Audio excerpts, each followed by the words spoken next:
I actually have an example that I could give to make this a little bit more experience near. A person that I'm working with who falls into terrible attacks of self-hatred and anxiety, really very, very severe. I've noticed that when she goes forward with her project, which has to do with finishing a website, there'll be these attacks. And I see a relationship between the moving forward in the way she wants to and this terrible backlash. And after an absence, we got together. We were sort of a little disconnected, and she said, you're so understanding and nurturing, and I feel so safe here, and I really love you. But I'm not making progress. I've had these attacks when you were away, and I think I need a CBT therapist that will really keep me on track and challenge me to finish this damn website. And why don't you do that? Why don't you? And I thought about it for a minute. It reminded me of Daniel Stern's Now moments, where everything is sort of... And I wanted to meet her there. And I said to her, I don't want to. I'm not going to do that. I won't do that. And she was so surprised because I had changed so much. Right.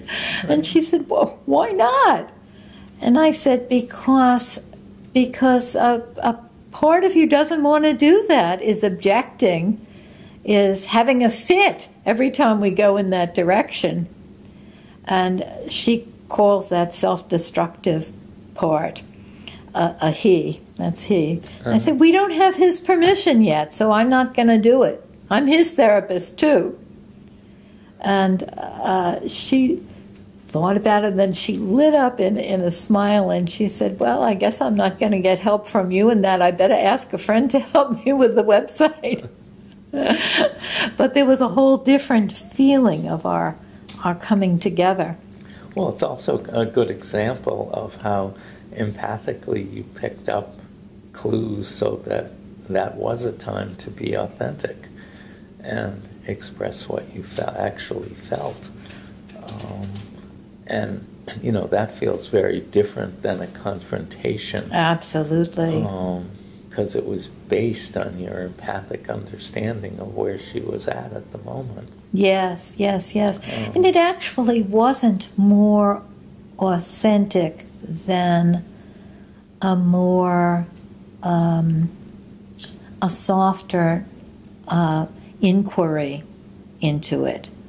But feeling into the us in this moment where she was needing something contactful, something to come up against, to make connection. I felt like I could be that self, but that didn't really feel like that self was really more authentic necessarily, but as authentic, and it was a way of being empathic to the whole of her, which was this conflict between a desire to move forward in certain ways and protective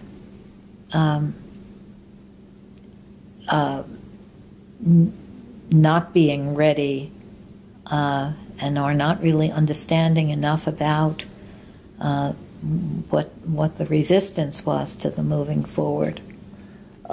Yeah, and I think what you're saying is also important, and that is whatever we're saying to the patient is authentic. If it feels, it feels like it's coming from Right. your gut, not just Right. a performance. Right. But I think some people would feel that, to say, no, I won't, is being a bit more confrontational, which it isn't in this example that you Yes. gave. if Kohut was not in favor, as we know, of confrontations, in part, I think, because he realized that if we confront the patient, we're doing what people have done to the patient for the last 20 years. Absolutely. And it hasn't helped. Yes. So why repeat that? Exactly. It's when the patient is ready, he or she will move on. Yes, yes, yes, yes. And I think that empathy is only known in hindsight when you're really empathic. That if she had been hurt, that I said, no, I won't, then it wouldn't have been empathic. But my sense of it was that she was needing me to come forward in that way.